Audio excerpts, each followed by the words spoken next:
against number 2 LSU.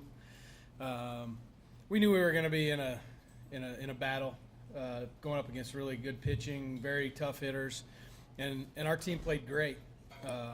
Game 1, it was a really close game.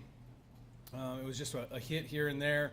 Chelsea threw a really nice game against their hitters, and then in Game 2, our bats kind of came alive, and we had a 9-4 lead going into the 6th. And Alyssa Buchanan had been just cruising along, doing a nice job against their hitters. They started to get some really good swings off in the bottom of the 5th inning.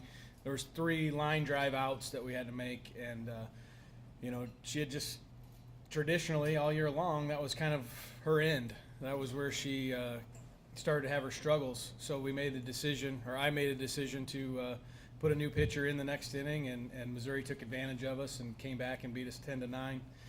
With a couple of long balls. It felt really bad for our team because, obviously that was a coaching decision that was made. But I just didn't put us in the best situation to win.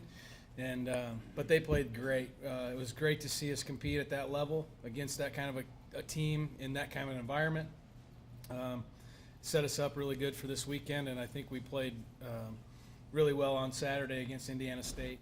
Put ourselves in a position to maybe get second place yesterday, in control of our own fate, and we dropped a tough one to Indiana State yesterday. Reminded me of Kurt Gibson with the Dodgers. Megan Stone is their first baseman, and she's up for potentially getting Player of the Year in the conference. She's a senior and has done a really nice job being a very solid player for 3 years, and this year she's really stepped up her game and really elevated herself in the league as one of the best players. And in the second game on Saturday, going for a fly ball, twisted her knee and injured it again, same knee, and didn't play on Sunday. We walked one of their kids to load the bases, and their coach made a decision to bring her in, and she came in and hit a grand slam and put them up by 4 runs. It was a big, decisive at-bat in the game for them and for us, and she limped around the bases and got her one at bat and one swing and got her job done for the day. I was happy with our kids fighting back from something like that, just to see a kid come off the bench hurt and put it to you like she did. But for us to continue to fight and give ourselves a chance to win in the last inning, we did that.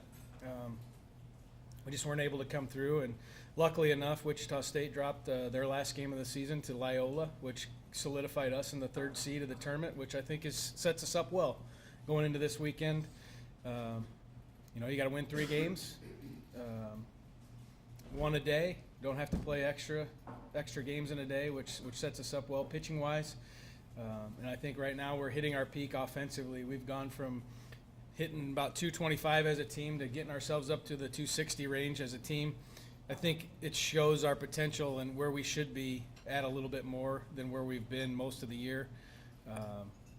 I think our team's a team that could be hitting closer to 300 as a group, but we kind of put ourselves in a hole early in the year.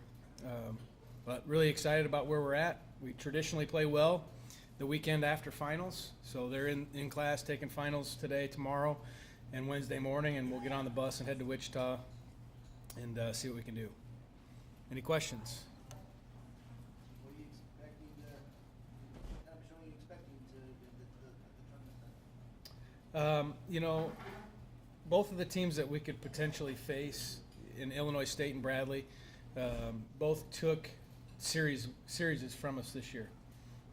The one stat that I told the girls about yesterday was, if you look back at every Valley series, we won the first game of every series. That says a lot about us and how we approached every weekend. But for us to still drop 2 series, one to Illinois State and one to Bradley after winning game 1, it's a little revenge factor for us in either one of those teams.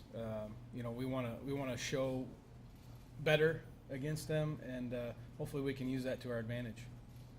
Will you move upon what you had in those series earlier in the season then? Yeah, kind of a redemption, showing that we are better than what we did in the last 2 games of both of those series, and having chances to take 2 out of 3 from both of them, and really both of them 3 out of 3 if we would have played our game. But we had a kind of a traditional being inconsistent this year, and a little ups and downs, and those were 2 of the series I think that got away from us this year. So I'd like to have another shot at them.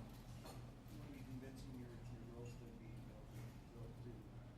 shake off what they had from this past season then?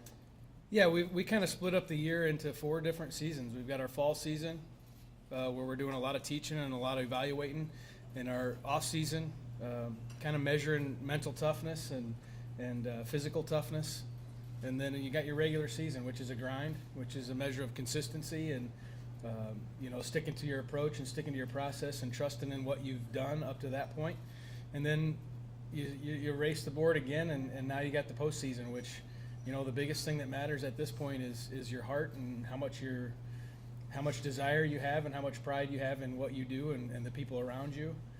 That's what's going to separate people at this point. And that's what the message you can give to them now coming up to the tournament. Yes, because we know we do the right things in practice every day. We do the right things as far as how we approach the game. We have great talent. The thing that separates, good from average right now is the heart part, and you can overcome a lot of things when the ball doesn't bounce your way, and when you're going up against challenges that you maybe don't match up on paper. You can get over those things with heart. Thank you.